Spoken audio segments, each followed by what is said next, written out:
Hello, students. Welcome to video 4 for lesson 2.3. If you have not watched videos 1 through 3, please do that now. Okay, so let's look at example 1F. The first thing I see when I look at example 1F is this giant fraction, and I want to get rid of that right away. So in order to do that, I need to fraction bust.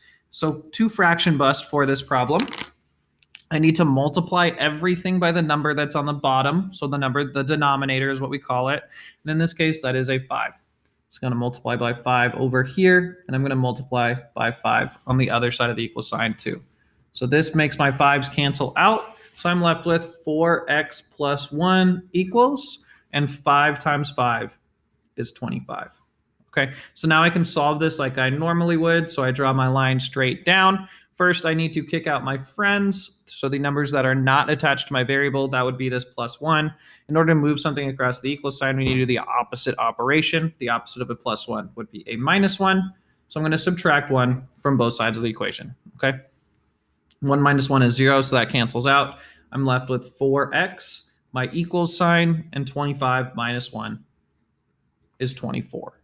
Okay, so now I need to figure out how to get this 4 to the other side of the equal sign. I know that I need to do the opposite operation. So first I need to figure out what is that 4 doing to my x.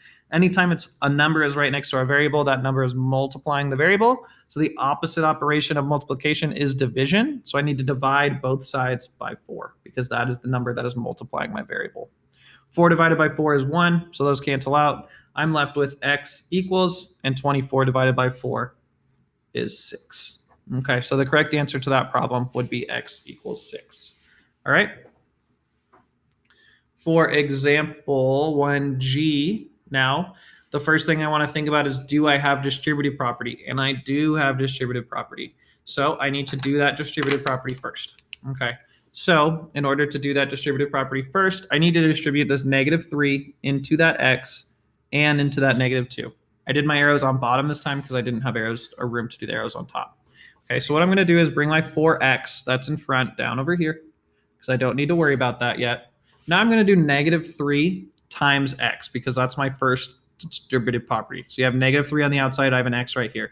-3 times x would give me -3x. Okay, and then if I did -3 times -2, which is the next part of my distributive property that I need to do, -3 times -2 would give me a +6. So I will write +6, and then I have equals 21. Okay. So now I need to combine my like terms that are on the same side of the equal sign. So I have an x here and an x here. I will go ahead and highlight those so we see that we have like terms. Okay, so I can combine those because they both share an x. I cannot combine the 6 with them because the 6 does not have an x. Okay, so 4 minus 3 is 1. So we have 1x, or I could just write x. That works as well. Plus 6 equals 21. And now we can solve it like a normal two-step equation. Okay, so what I want to do is first kick out my friends. I want to kick out what is not attached to my variable. So I need to kick out this +6. I need to move it to the other side of the equal sign. So I need to do the opposite operation. The opposite of a +6 would be a -6. So I'm going to subtract 6 on both sides of the equal sign. I get 1x, or just x. Remember, if we have a 1 in front, we can just write it as x. 6 minus 6 is 0.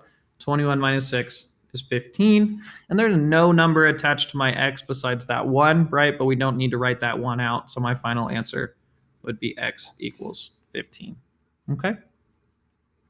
So H is a little bit tricky. So the first thing we need to think about is, do we have distributive property? And we see that we do have those parentheses, but there's not a number in front of them. So what do I need to multiply in there? Since there's that negative there is always a 1 out in front. So we need to multiply -1 times everything that is in these parentheses. That is the distributive property that exists here. Okay, so I'm going to do that. First, I'm going to bring down my 21. All right, then I'm going to bring down my equals sign. Then I have 18. And now I will do my distributive property. Okay, so my first multiplication problem in my distributive property would be -1 times x, which would give me -x. -1x is the same thing as -x. And then I have -1 times a +2. -1 times a +2 would get me a -2. Okay, so now I need to look at this and decide if there are any numbers I can combine. And I do. I have two numbers that do not have variables attached to them. Okay, and when a number does not have a variable attached to it, it's known as a constant, and we can always combine constants. Okay, so I need to combine this 18 and that -2. So I will do 18 minus 2, which is 16. So now I have 21 equals 16 minus x. Okay, so now I need to kick my friends out. I need to kick what is not attached to my variable out. So at first I need to move that positive 16, and to do that, I'm going to subtract 16 on both sides. Okay, 16 minus 16 is 0. 21 minus 16 is 5.